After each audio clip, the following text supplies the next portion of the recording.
Hello, you guys. It's Miss Hampton here with Sophiebug for another segment of Reading with Sophie. Today we're going to be reading chapter 13 of Old Yeller. Okay, let's get started. I was like, Mama, I didn't think Lisbeth Cersei would be any help around the place. She was too little, too skinny. I figured she'd just be an extra bother for Mama. But we were wrong. Just like Bud Cersei said, she was a big help. She could tote water from the spring. She could feed the chickens, pack in wood, cook cornbread, wash dishes, wash little Arliss, and sometimes even change the prickly pear's poultice on my leg. She didn't have to be told either. She was right there on hand at all times, just looking for something to do. She was a lot better that than I ever was. She wasn't as big and she couldn't do as much as I could, but she was more willing. She didn't even back off when Mama hooked Jumper to the cart and headed for the field to gather corn. That was a job I've always hated. It was hot work, and the corn shucks made my skin itch and sting, till sometimes I'd wake up at night scratching like I've stumbled into a patch of bull needles. But it didn't seem to bother Lisbeth. In fact, it looked like she and Mama and little Arliss had a real good time gathering corn. I'd seen them drive past, laughing and talking and having such a romping big time, playing with the speckled pup, that before long I half wished I was able to gather corn too.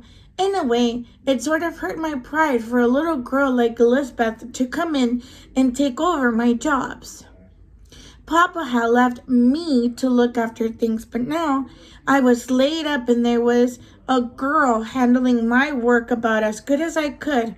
Still, she couldn't get out and mark hogs or kill meat or swing a shopping axe. Before they were finished gathering corn, however, we were faced with a trouble a whole lot too big for any of us to handle. Ooh. The first hint of it came when the spot heifer failed to show up one evening at milking time. Mama had come in too late from the corn gathering to go look for her before dark, and the next morning she didn't need to. Spot came up by herself, or rather, she came past the house. I heard her first. The swelling in my leg was about gone down. I was weak as a rain-chilled chicken, but most of the hurting had stopped. I was able to sit up in bed a lot and take notice of things. I heard a cow coming towards the house. She was bawling like cows do when they lost a calf or when their backs are stretched too tight with milk. I recognized Spot's voice. Spot's calf recognized it too. It had stood hungry in the pen all night, and now it was nearly crazy for a bait of milk. I could hear it blatting and racing around the cow pen, so starved it could hardly wait. I called to Mama. Mama, I said, you better go let old Spot into her calf. I hear her coming. That pesky Spot, I heard her say immediately. I don't know what's gone into her, staying out all night like that and letting her calf go hungry. I heard Mama calling to Spot as she went out to the cow pen. A little later, I heard Spot bawl like a fighting bull. Then Mama's voice racing high and sharp. Then here came Mama, running into the cabin, calling for Lisbeth to hurry and bring her little Arliss. There was a scare in Mama's voice. I sat up in bed as Lisbeth came running in, dragging little Arliss after her. Mama slammed the door shut, then turned to me. Spot made fight at me. she said. I can't understand it. It was like I was some varmint that she'd never seen before. Mama turned and opened the door a crack. She looked out and then threw the door wide open and stood staring downward to the cow pen. Why, look at her now, she said. She's not paying attention one bit to her calf. She's going just on past the cow pen like her calf wasn't there. She's acting as crazy as if she got a hold of a bait of pea vine. There was a little pea vine that grew wild all over the hills during wet winters and bloomed pale lavender in the spring. Cattle and horses could eat it mixed with grass and get fat on it, but sometimes when they got too big of a bait of it alone, it poisoned them. Generally, they stumbled around with the blind staggers for a while, then gradually get well. Sometimes, though, the pea vine killed them. I sat there for a moment listening to Spot. She was bawling again, like when I first had heard her, but now she was heading off into the bush again, leaving her calf to starve. I wonder where she got enough pea vine to hurt her. But Mama, I said, she couldn't have had eaten pea vine. The pea vine is all dead and gone this time of year. Mama turned and looked at me, then looked away. I know, she said. That's what got me so worried. I thought of what Bern Sanderson had told me about the animals that didn't act right. I said, cows don't even get the hydrophobia, do they? I saw Lisbeth start at the word and stared at me with big solemn eyes. I don't know, Mama said. I've seen dogs with it, but never heard about a cow brute having it. I just don't know. In the next few days, while Old Yeller and I healed fast, we all worried and watched. All day and all night, Spot kept right on doing what she did from the start. She walked and bawled. She walked mostly in a wide circle that brought her pretty close to the house, about twice a day, then carried her so far out into the hills that we could just barely hear her. She walked with her head down. She walked slower, and her bawling got weaker as she got weaker. But she never stopped walking and bawling. When the bull came, he was worse and a lot more dangerous. He came 2 or 3 days later. I was sitting out under the dog run at the time. I'd hobbled out to sit a chair beside Old Yeller where I could scratch him under his chewed off ear. That's where he liked to be scratched best. Mama was in the kitchen cooking dinner. Lisbeth and little Arliss had gone to the creek below the spring to play with the pup and to fish for catfish.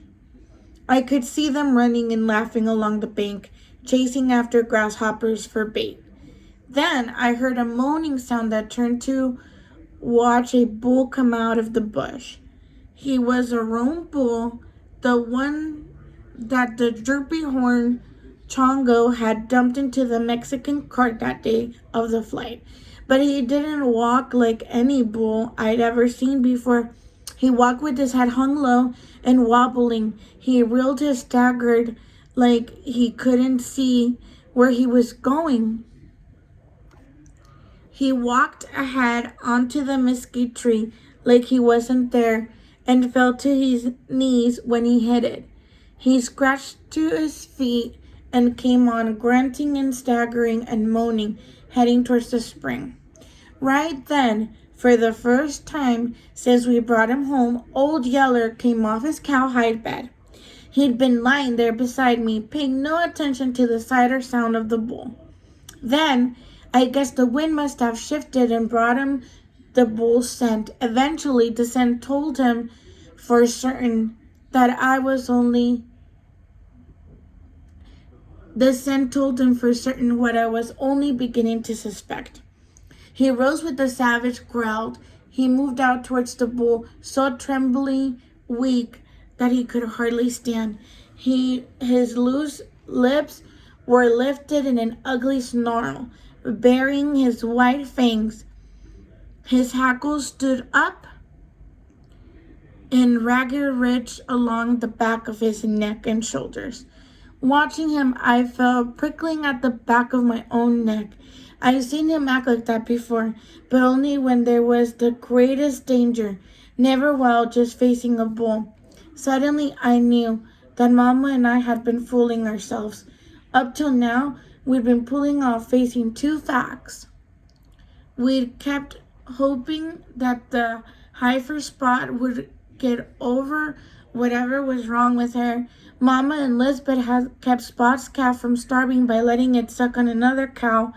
They had to tie the cow's hind legs together to keep her from kicking the calf off. But they kept it alive, hoping Spot would get well and come back to it. Now I knew that Spot wouldn't get well, and this bull wouldn't either. I knew they were both deadly sick with hydrophobia. Old Yellers had scented the sickness in this bull, somehow sensed how fearfully dangerous it was. I thought of Lisbeth and little Arliss down past the spring. I came up to my chair, calling for Mama. Mama, I said. Bring me my gun, Mama. Mama came hurrying to the door. What is it, Travis? She wanted to know. That bull, I said, pointing. He's mad with hydrophobia, and he's heading straight for Lisbeth and little Arliss. Mama took one look and said, Oh, Lord, in almost a whisper. She didn't wait to give me my gun or anything else. She tore out for the creek, hollering for Lisbeth and little Arliss to run, to climb a tree, or to do something to get away from the bull. I called after her, telling her to wait, to give me a chance to shoot the bull. I didn't guess she'd ever heard me, but the bull heard her. He tried to run her over, stumbled and went to his knees. Then he was back on his feet again as Mama went flying past. He charged straight for her. He had gotten her too, only the sickness had his legs too wobbly this time. When he fell, he rotted his nose into the ground and just lay there, moaning, too weak to even try to get up. By this time, Old Yeller was there, baying the bull, keeping out of his reach, but ready to eat him alive if he ever came to his feet again. I didn't wait to see more. I went and got my gun. I hobbled down to where I couldn't miss and shot the roan bull right between its eyes. And that, my friends, was chapter 13. Oh, why are you mad? Chapter 13. I can't wait for you guys to join us for the next chapter. See you guys later. Bye.